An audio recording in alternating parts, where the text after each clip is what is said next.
Assalamualaikum warahmatullahi wabarakatuh. Sebelumnya perkenalkan nama saya Muhammad Rian, NIM 2015201886.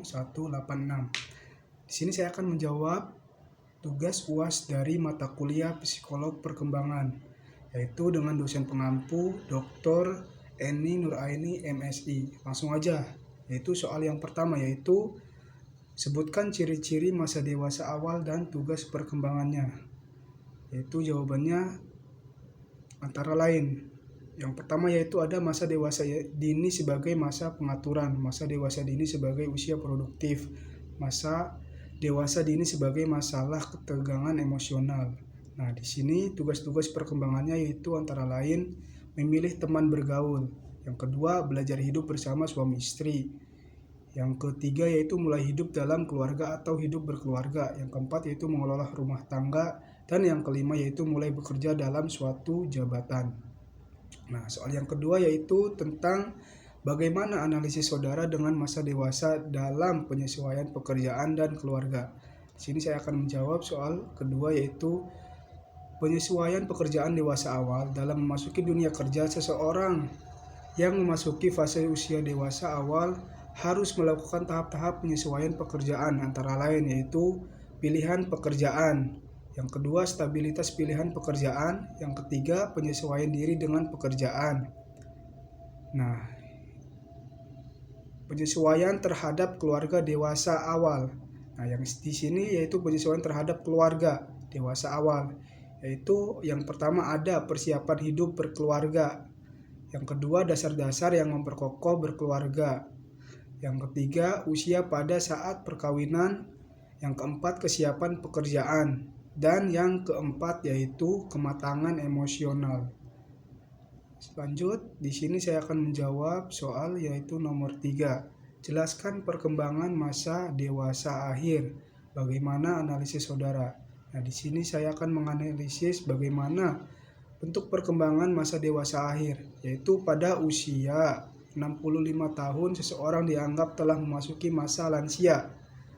Yang kedua, orang yang memasuki usia lanjut atau lansia memiliki ciri-ciri khas, diantaranya usia lanjut merupakan periode kemunduran. Orang yang lanjut usia memiliki status kelompok minoritas. Menua membutuhkan perubahan peran dan penyesuaian yang buruk pada lansia. Yang ketiga yaitu pada lansia biasanya mengalami kemunduran fisik, mental, dan sosial sedikit demi sedikit, sehingga tidak dapat melakukan tugasnya sehari-hari lagi. Yang keempat yaitu pada lansia terjadi banyak perubahan, diantaranya perkembangan jasmani atau fisik. Dan yang kelima yaitu lansia mengalami perubahan dalam kehidupannya sehingga menimbulkan beberapa masalah dalam kehidupannya.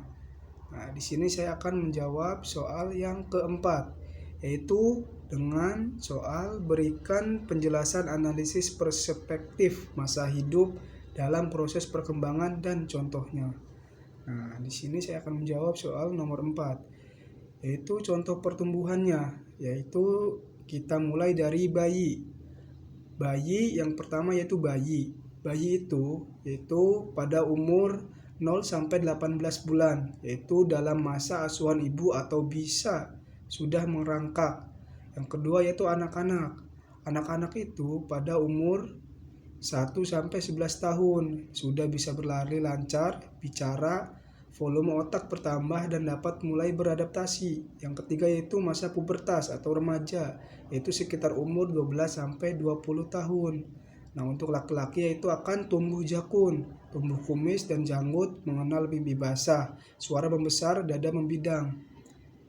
Dan untuk perempuan yaitu sudah mulai menstruasi, tertarik dengan lawan jenis, suara nyaring, tumbuhnya rambut sekitar tubuh. Yang keempat yaitu masa dewasa. Nah, di sini masa dewasa itu umur 20 sampai 50 tahun. Tahap yang teratas, disinilah masa yang normal untuk manusia, semua fungsi tubuh sudah sempurna. Dan yang terakhir yaitu masa lanjut usia. Nah, di sini lanjut usia yaitu sekitar umur 50 tahun ke atas, yaitu usia yang sudah mulai tua. Semua fungsi tubuh mulai menurun dan timbulnya berbagai penyakit. Nah, itulah jawaban UAS dari mata kuliah Psikologi Perkembangan. Selanjutnya yaitu kami ucapkan terima kasih dan mohon maaf apabila ada kata-kata yang kurang berkenan. Wassalamualaikum warahmatullahi wabarakatuh.